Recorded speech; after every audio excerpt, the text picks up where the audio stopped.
خود جانکار نہ ہو اس کی زبان سے کہی ہوئی چیز کتاب الہی ہم کیسے تسلیم کر لیں؟ اعتراض کرے گا، آپ کیا جواب دو گے؟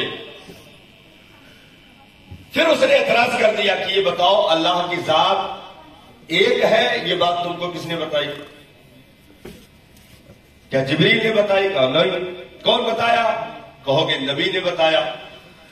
پھر وہ اعتراض کر دے گا کہ نبی نے تمہارے یہ کہا کہ اللہ کی ذات ایک ہے، جبکہ تمہارا نبی خود پیٹھ پیچھے کی خبر نہیں رکھتا، معاذ اللہ، دیوار کے پیچھے کا علم نہیں رکھتا، تو اس نے کیسے بتا دیا کہ خدا ایک ہے؟ جب نبی تمہارا پیٹھ پیچھے کی خبر نہیں رکھتا، جیسا کہ تمہارا پڑوسی بولتا ہے، اپنی کتابوں میں اس نے لکھ مارا کہ نبی کو دیوار کے پیچھے کی خبر نہیں، معاذ اللہ، تو جو ایسا بے خبر نبی ہو اس کے کہنے سے ہم خدا کو ایک مان جائیں، یہ کیسے ہوگا؟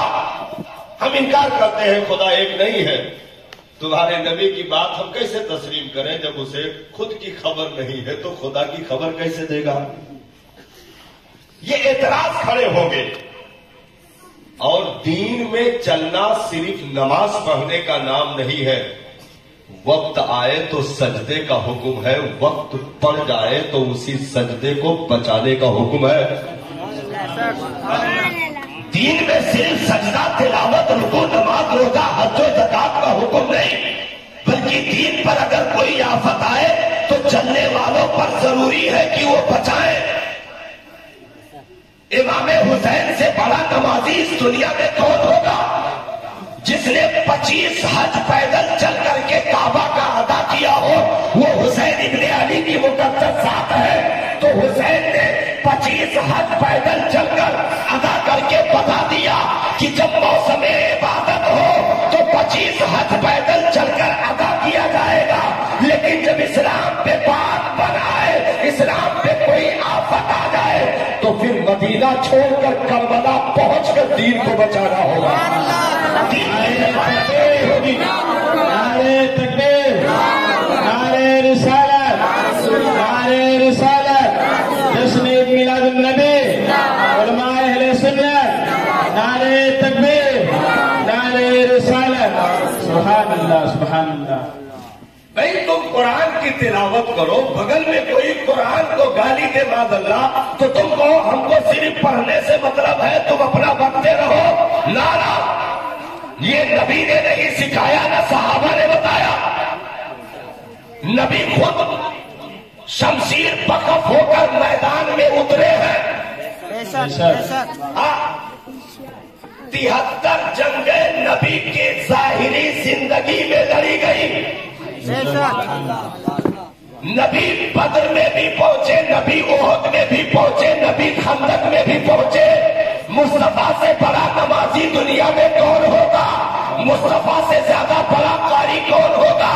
نبی چاہتے تو گھر میں بیٹھ کر تلاوت کرتے، مکہ والے بکواس کرتے رہتے، نجاشی بکواس کرتا، حبشہ کے لوگ بکواس کرتے، یمن کے لوگ بکواس کرتے، نانا نبی نے جہاں راتوں کو قیام کر کے پاؤں میں سوجن دے کر کے عبادت کا دھن صحابہ کو دیا، وہی صحابہ کے ساتھ تلوار لے کر نکل کر دشمن کے کلیجے پر پہنچ کر کے اور للکار کر کے اعلان کر دیا کہ امت کو میں پڑھنا بھی بتائے جا رہا ہوں اور اس کو بچانا بھی بتا کے جا رہا ہوں۔ اگر صرف تلاوت ہوتی تو مکہ والے آئے تھے، نبی کہتے بھائی ان سے ان کا مطلب ہے وہ کرنے دو، ہم لوگ نماز روزہ سے مطلب اللہ اللہ کریں گے، ہمارا کوئی کسی سے کچھ نہیں ہے، ہم تو بھائی کافر کو بھی کافر نہیں کہہ سکتے۔ یہ الٹی چپڑی باتیں کر کے دین میں آگ لگانے کا کام کیا جا رہا، اور صحابہ کی پوری زندگی کو بھائی حضرت صدیق اکبر کا دور آیا، پہلے خلیفہ ہے کہ نہیں ہے؟ پہلے خلیفہ سرکار کا ابھی وصال ہوا، تازہ تازہ نبی دنیا سے تشریف لے گئے۔ صدیق اکبر نے خلافت کا باغ ڈور کو سنبھال لیا، لیکن فتنوں نے چوطرفہ سر اٹھا دیا، 2.5 لوگوں نے نبی ہونے کا دعویٰ کر دیا۔ ہاں 2 مرد 1 عورت 2.5 لوگ 2 مرد 1 عورت 2.5 لوگوں نے نبی ہونے کا دعویٰ کر دیا. اسی میں مسیلمہ کذاب جیسے خناس لوگ بھی موجود تھے جو نبی ہونے کا دعویٰ کر رہے تھے. اور مسیلمہ کہہ رہا تھا کہ میرے پاس جبریل آتے ہیں. ہاں میرے پاس جبریل آتے ہیں, خبر لے کر آئے ہیں کہ جنگ تم جیت جاؤ گے. جب جنگ امامہ ہوئی جس میں صدیق اکبر نے بدری صحابہ تک کو بھیج دیا تھا, تو اس کے آدمی آتے اور کہتے کہ حضور پوچھو جبریل سے, مسلمان تو چڑھے آ رہے ہیں, کیا خبر لائے ہیں جبریل؟ تو وہ کہتا کہ تم لوگ لڑتے رہو, جبریل تازہ خبر لایا ہے کہ تم لوگ جیت جاؤ گے. پھر جب صحابہ دیوار فات کر کے باغ کے اندر آ گئے, جب سر کٹنے لگے تب پھر لوگ پہنچے, کہا حضور جلدی جبریل کو بلائیے, پوچھئے اب کیا کرنا ہے. تو کہا کہ جبریل نے کہا کہ سب بھاگ لو. ایسے خناس کو قتل کیا گیا. وحشی بن حرب کا نام آپ کو معلوم ہوگا, جس نے حضرت امیر حمزہ کا قتل کیا تھا احد میں. اسی وحشی نے جب ایمان قبول کر لیا, اسلام لے آئے, تو مسیلمہ کذاب کو بھی وحشی نے مارا تھا. مسیلمہ کذاب کو نیزہ مارنے والے وحشی بن حرب ہے. تو حضرت صدیق اکبر نے جب باغ ڈور سنبھالا تو چوطرفہ بغاوتیں ہونے لگیں. کوئی اسلام کا انکار کر رہا, کوئی کلمے کا انکار کر, کوئی نماز روزے کا انکار کر رہا, کوئی نبوت کا دعوے دار بن رہا, کوئی زکات دینے سے انکار کر رہا. حضرت صدیق اکبر سے حضرت فاروق اعظم نے آ کر کے کہا کہ کچھ تھوڑا سا نرم لہجہ اختیار کیجیے, حالات بہت خراب چل رہے ہیں, ہر طرف سے بغاوت اٹھ رہی ہے, آپ تھوڑا سا نرمی کا لہجہ اختیار کریں. حضرت صدیق اکبر نے ارشاد فرمایا, او عمر, ایسا جملہ آپ نے کہا جو صدیق کے علاوہ امت میں حضرت فاروق اعظم کو دوسرا کوئی نہیں کہہ سکتا.